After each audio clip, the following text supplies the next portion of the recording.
नमस्कार दोस्तों, आज के लेक्चर में हम समझेंगे सिविल प्रक्रिया संहिता की धारा 74 निष्पादन का प्रतिरोध, रेसिस्टेंस ऑफ एग्जीक्यूशन। तो निष्पादन का प्रतिरोध का मतलब होता है कि जब सिविल न्यायालय द्वारा डिक्री पारित की जाती है और उस डिक्री के निष्पादन में निर्णित ऋणी मतलब जिसके खिलाफ यह डिक्री पारित की गई है या उसकी ओर से किसी अन्य व्यक्ति द्वारा कोई बाधा या विरोध किया जाता है तथा उस डिक्री को लागू होने से रोका जाता है, तो उसे हम कहते हैं निष्पादन का प्रतिरोध किया गया है। अब हम धारा 74 को बेयर एक्ट में समझते हैं। लिखा हुआ है कि जहां न्यायालय का यह समाधान हो जाता है कि क्या समाधान हो जाता है कि स्थावर संपत्ति के कब्जे के लिए मतलब स्थावर संपत्ति पर कब्जा बनाने में डिक्री के निष्पादन में यानी डिक्री का निष्पादन करते हुए विकृत स्थावर संपत्ति का मतलब जिस स्थावर संपत्ति को विक्रय किया जाना है वह स्थावर संपत्ति विकृत स्थावर संपत्ति कहलाती है। तो ऐसी विकृत स्थावर संपत्ति का क्रेता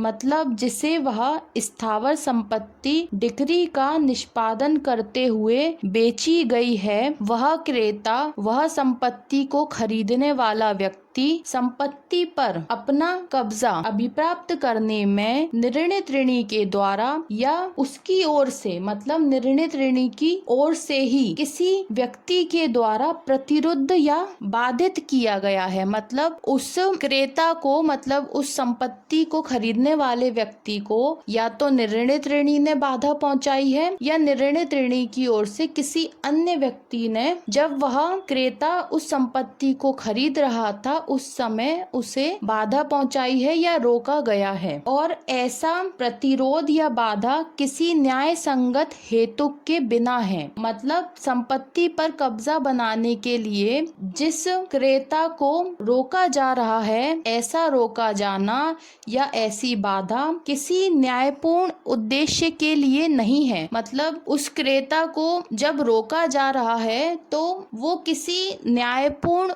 उद्देश्य न्यायपूर्ण कारण के लिए उसे नहीं रोका जा रहा है, बल्कि उसे इसीलिए रोका जा रहा है ताकि वह उस संपत्ति को क्रय नहीं कर सके, खरीद नहीं सकी और डिक्री का निष्पादन नहीं होने पाए और डिक्रीदार को जो भी उसका नुकसान हुआ है या उसके हक में जो डिक्री पारित की गई है उतना अमाउंट उतना धन उसको प्राप्त ना हो सके। तो उस क्रेता को बिना किसी न्यायपूर्ण उद्देश्य के ही रोका जा रहा है। तब क्या होगा, तब वहाँ पर उस डिक्री के डिक्रीदार को या उस संपत्ति को खरीदने वाले क्रेता की प्रेरणा से यानी कि डिक्रीदार और क्रेता द्वारा स्वयं न्यायालय को सूचित किया जाएगा और ऐसा सूचित किए जाने पर न्यायालय उस निर्णित ऋणी या ऐसे अन्य व्यक्ति को सिविल कारागार में निरुद्ध यानी बंद करने का आदेश दे सकेगा। तो इस प्रकार से यदि कोई अविधि पूर्वक या अवैधानिक रूप से किसी न्यायपूर्ण कार्य में बाधा पहुंचाता है तो न्यायालय के द्वारा उस पर कार्यवाही करके उसे सिविल कारागार में बंद किया जा सकता है। क्योंकि यहाँ पर जो न्यायपूर्ण कार्य हो रहा है मतलब न्यायालय के आदेश के द्वारा डिक्री का निष्पादन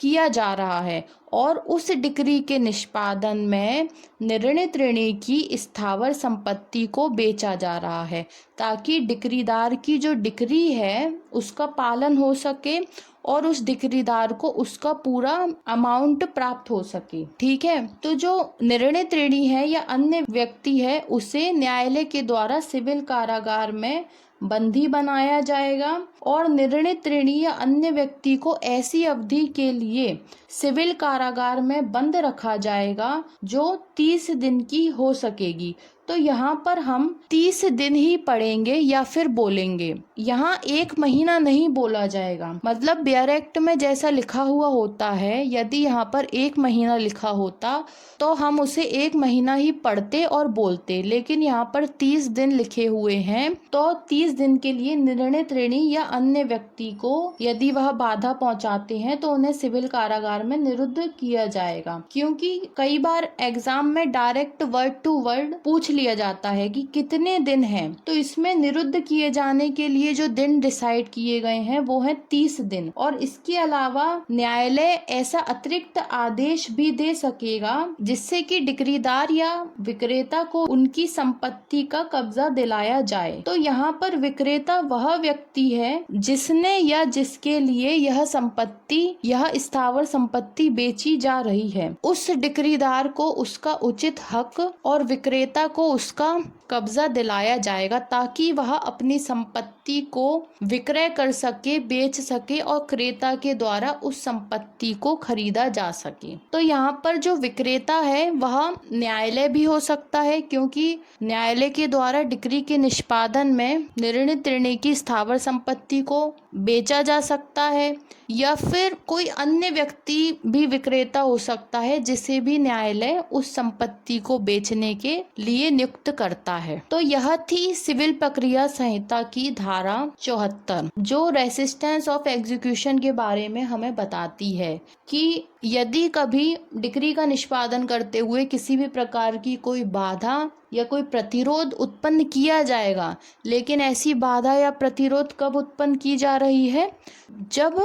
निर्णित ऋणी की स्थावर संपत्ति का विक्रय किया जा रहा है, तो उस समय बाधा या रेसिस्टेंस उत्पन्न किया जा रहा है। तो ऐसी स्थिति में जो डिक्रीदार है या फिर वह व्यक्ति जो संपत्ति को खरीदने वाला है वह स्वयं न्यायालय में आवेदन करते हैं और न्यायालय उनके आवेदन पर, उनकी सूचना पर अपनी कार्यवाही करके निर्णित ऋणी या उस बाधा पहुंचाने वाले व्यक्ति को कारागार में निरुद्ध कर सकता है, जेल में बंद कर सकता है और डिक्रीदार को उसका उचित हक